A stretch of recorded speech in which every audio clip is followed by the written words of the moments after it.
하나님 말씀 보겠습니다. 오늘 우리에게 주시는 하나님의 말씀은 에베소 2장 11절로 18절 말씀을 다 일어나서 교독하겠습니다.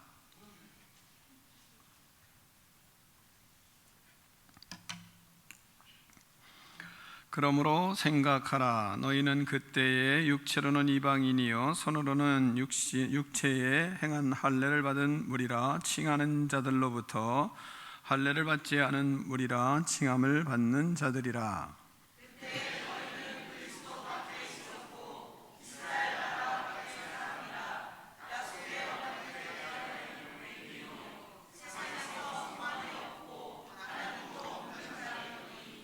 이제는 전에 멀리 있던 너희가 그리스도 예수 안에서 그리스도의 피로 가까워졌느니라.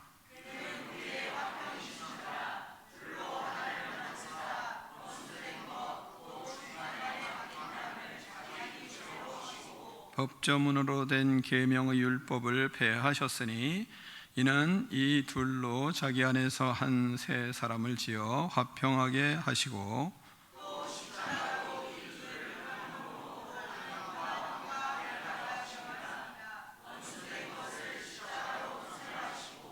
또 오셔서 먼 데 있는 너희에게 평안을 전하시고 가까운 데 있는 자들에게 평안을 전하셨으니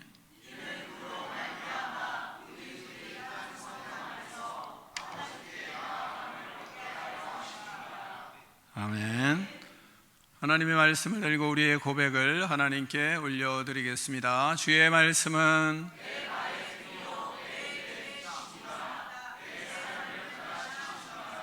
주께서 말씀하신 대로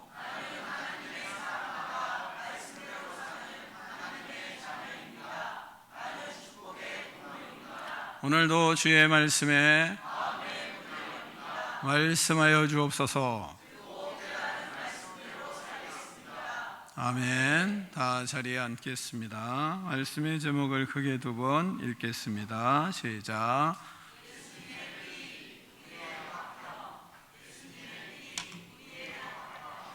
아멘.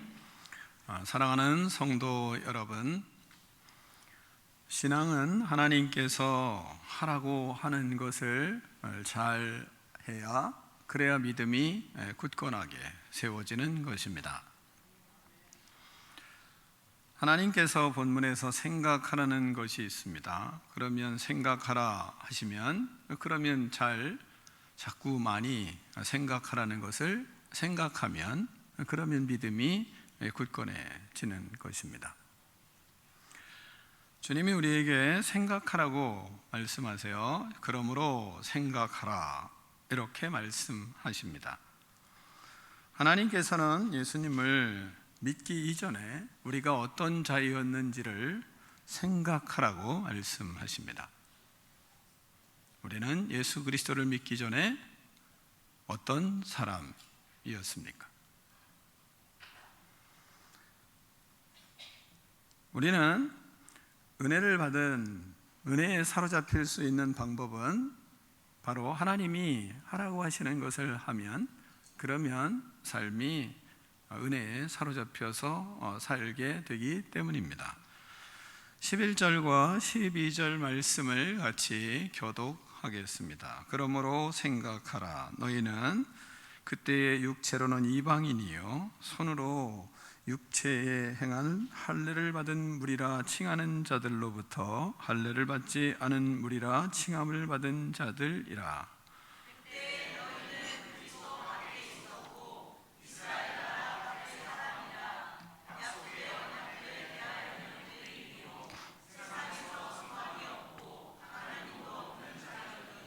아멘. 그러므로 생각하라. 무엇을 생각하라 하십니까? 예수님을 믿기 이전에 너를 생각하라는 것입니다. 그때 우리는 육체로는 이방인이었습니다. 또한 할례 받은 자들이 할례 받지 않았다고 조롱받는 자들이었습니다. 또한 그리스도 밖에 있었습니다.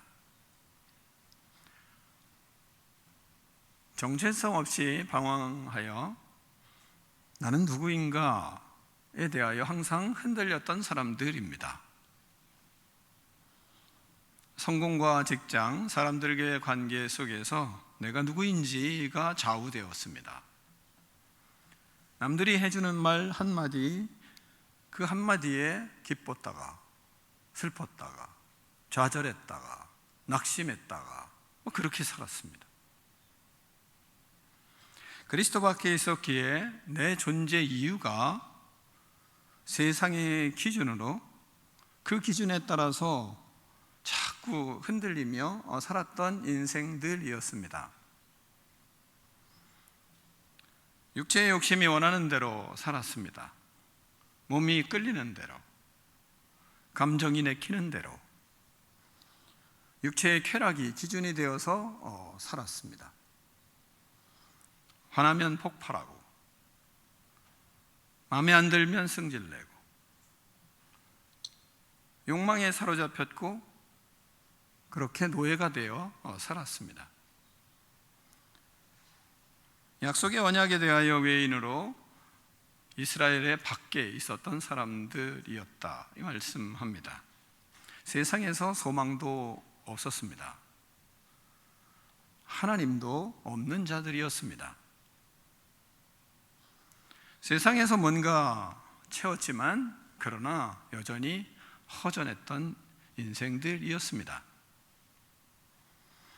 돈을 벌어도 사랑을 받아도 성취를 하고 있어도 그래도 마음은 여전히 텅 빈 상태로 살았던 존재들이었습니다. 혼자 외로운 밤에 밤이 깊어질수록 깊은 한숨을 쉬며 탄식하며 이게 인생인가? 이게 다인가? 라고 생각하며 혼자 쓴웃음을, 허무한 웃음을 짓기도 했던 인생들이었습니다. 세상에서 소망이 없고 눈앞에 즐거움만이 전부였던 그런 인생들이었습니다. 사람들과의 관계는 많았지만 그러나 진실된 사랑은 없었고 이용하고 이용당하고 이해보다 계산이 앞섰던 사람들이었습니다. 사랑한다고 했지만 사실은 필요해서 옆에 있었던 것뿐이었습니다. 소망이 없는 세상에서의 나의 삶이었고 하나님 없는 나의 모습이었습니다. 겉으로는 멀쩡해도 속이 무너져갔고 겉은 성공한 척하고 웃지만 그러나 그 내면은 죄책감과 외로움과 두려움이 가득 찼던 인생들이었습니다. 혹시 사람에게 자신의 거짓이, 자신의 허무함이 드러날까 봐 두려워하며 살았습니다. 누구에게도 나를 숨기고 자신의 모습이 드러날까 봐, 자신의 체면이 구겨질까 봐 두려웠던 인생들이었습니다. 스스로도 나를 직면하기 두려워서 마음에 힘들고 삶의 허탄함이 자신의 인생인 것을 스스로도 부인하고 싶은 마음으로 살았던 인생들이었습니다. 예수님이 없던 우리는 얼굴 없는 미인과 같았습니다. 욕망의 노예로 살며 사랑 없이 살아가는 외인이었습니다. 겉만 번지르한 무기력한 자였고 절망의 낭떠러지에 떨어지는 인생들이었습니다. 그때를 너희는 생각해라. 그때의 너희를 생각하라. 하나님은 말씀하고 계십니다. 왜죠? 그래야 하나님의 은혜를 깨닫기 때문입니다. 그러나 이제 우리는 그리스도의 피로 죄 용서를 받고 새로운 피조물이 되었습니다. 영생을 얻은 자가 되었습니다. 하나님의 자녀가 되었습니다. 천국 백성이 되었습니다. 할렐루야. 이 은혜에 겨우 사는 것이 그리스도인들입니다. 이제는 십자가의 피로 하나님과 가까워졌습니다. 십자가로 구원의 삶을 살아가게 되었습니다. 우리는 과거의 외인이요 소망이 없는 자였으며 하나님 없는 자였으나, 그러나 이제는 그리스도의 피로 하나님과 가까워졌다, 하나님은 우리에게 말씀하고 있습니다. 13절을 같이 읽겠습니다. 13절입니다. 시작.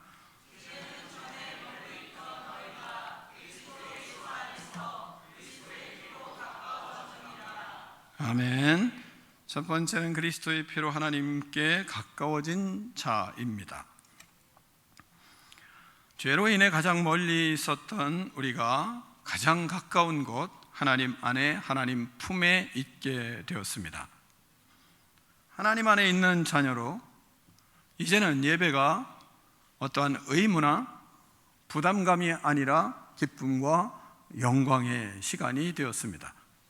우리의 기도가 하나님과 인격적인 교제와 대화의 시간이 되었습니다. 하나님께 가까워진 자는 예배를 그래서 최우선 순위로 두고 사는 것입니다. 주의를 지키고 기도로 우리의 영혼에 숨을 쉬고 날마다 은혜로 살아가는 그런 삶을 살아갑니다. 여러분이 이러한 믿음의 인생으로 살아간 것에 감격할 줄 아는 믿음이 여러분의 참 믿음이 되기를 축원합니다. 두 번째, 십자가로 막힌 담을 허시고 하나님과 화목하게 되었습니다. 14절로 16절 말씀을 교독하겠습니다.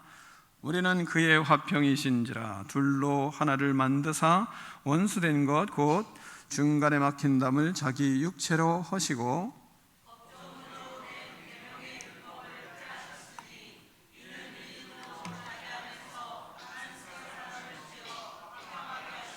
함께 있습니다.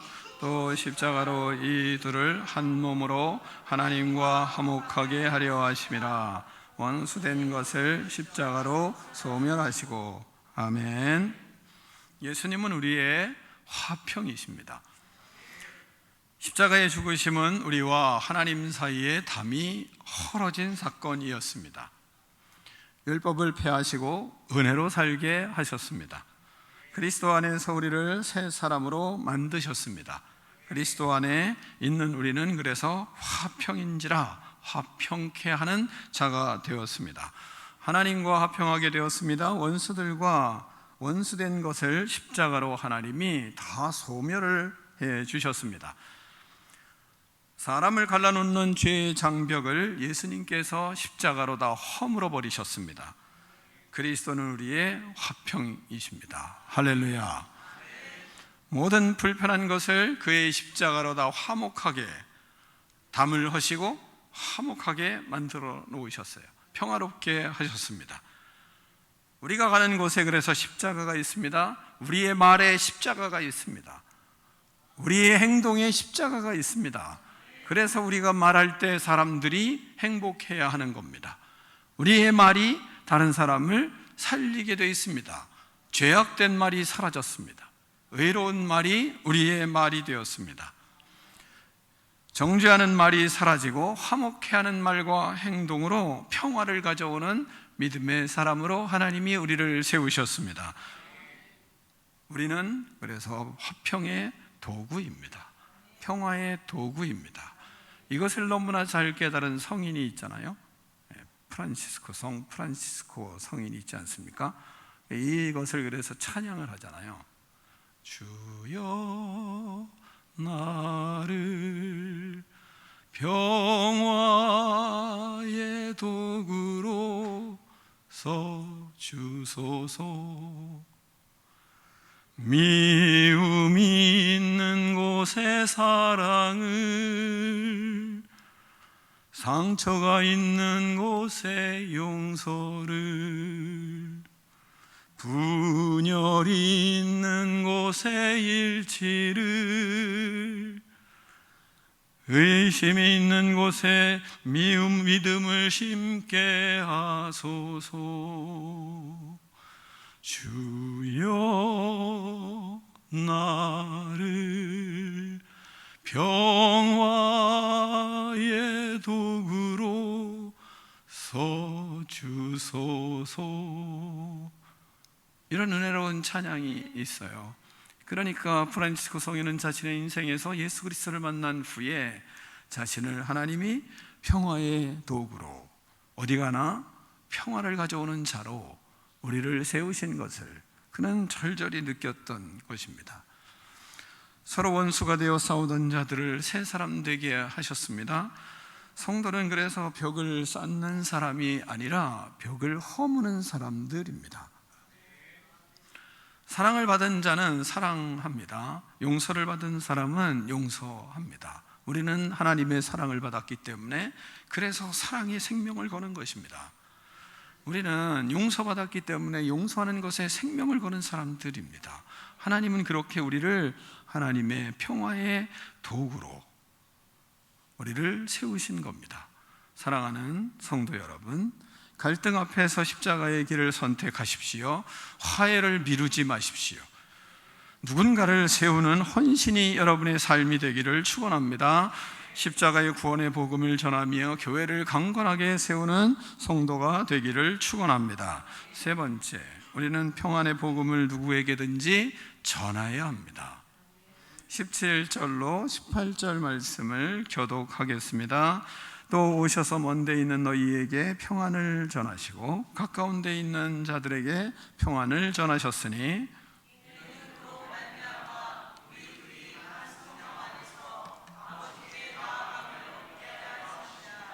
아멘. 예수님은 먼 데 있는 자나 가까운 데 있는 자에게 평안을 주셨습니다. 우리도 평안의 복음을 그래서 어디서나 누구에게나 전해야 하는 것입니다. 먼 데 있는 사람에게도 평안의 복음을 전하고 우리 가까이 있는 사람에게도 평안의 복음을 전해야 하는 겁니다.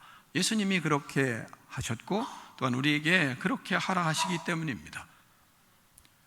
평안의 복음은 세상이 주는 것 같지 않다고 예수님이 친히 그렇게 말씀하셨습니다. 요한복음 14장 27절 보면 평안을 너희에게 끼치노니 나의 평안을 너희에게 주노라. 내가 너희에게 주는 것은 세상이 주는 것 같지 아니하니라. 너희는 마음에 근심하지도 말고 두려워하지도 말라, 이 말씀하셨습니다. 복음을 증거해야 하는 것은 한 성령 안에서 그리스도 하나님께 아버지께 나아가는 그런 특권을 누리도록 하기 위해서 우리는 복음을 전하는 것입니다. 나만 하나님께 나가서 끝, 이게 아니라 좌절하고 낭망하고 지옥으로 갖는 그들을 하나님께로 나아가게 해서 그들이 하나님과 우리처럼 교제하는 그런 특권을 누려야 하기 때문에 말씀에서 보는 것처럼 우리 둘이 한 성령 안에서 하나님께 나아감을 얻게 하려고 그렇게 해야 하기 때문에 우리는 복음을 증거해야 하는 것입니다. 우리는 신실한 그리스도의 제자가 되어야 하고 복음의 증인이 되어야 하는 것입니다. 그것은 하나님의 명령이잖아요. 만민에게 나가 복음을 전하라, 이렇게 말씀도 하시고 또한 성부와 성자와 성령의 이름으로 세례를 베풀어라 말씀도 하시고 또한 예루살렘과 온 유대와 사마리아 땅끝까지 이르러 나의 증인이 되라, 이렇게 하나님이 명령을 하시기도 하십니다. 우리는 그래서 말씀을 전하고 말씀을 전할 뿐만 아니라 복음으로 그 사람들을 안내하고 그리고 십자가의 은혜를 힘입고 우리가 사는 것처럼 그들도 살도록 하기 위하여서 우리는 복음을 전하는 것입니다. 왜요? 은혜를 받았으니 은혜를 흘려보내야, 그래야 그것이 당연히 하나님의 자녀로서의 해야 할 도리이기 때문이기도 합니다. 직장과 가정에서도 주님의 통치를 드러내는 것은 무엇입니까? 복음을 전할 때 주님의 통치를 드러내는 것입니다. 우리는 외인도 아니고 소망이 없는 사람도 이제는 아니고 우리는 하나님 없는 자도 이제는 아닙니다. 우리는 하나님의 자녀요, 화평의 도구요, 복음의 증인입니다. 십자가의 피로 가까워졌으니 십자가와 부활로 살아가는 저와 여러분이 되시기를 축원합니다. 기도하겠습니다. 은혜의 하나님 아버지, 멀리 있던 우리를 가까이 부르셔서 하나님의 자녀 되게 하여 주심을 감사합니다. 원수된 우리를 한 새 사람으로 되게 하신 십자가의 은혜에 감사를 드립니다. 오늘도 예배자로, 화해자로, 복음의 증인으로 살아가게 인도하여 주시옵소서. 예수 그리스도 이름으로 축복하며 기도하옵나이다. 아멘.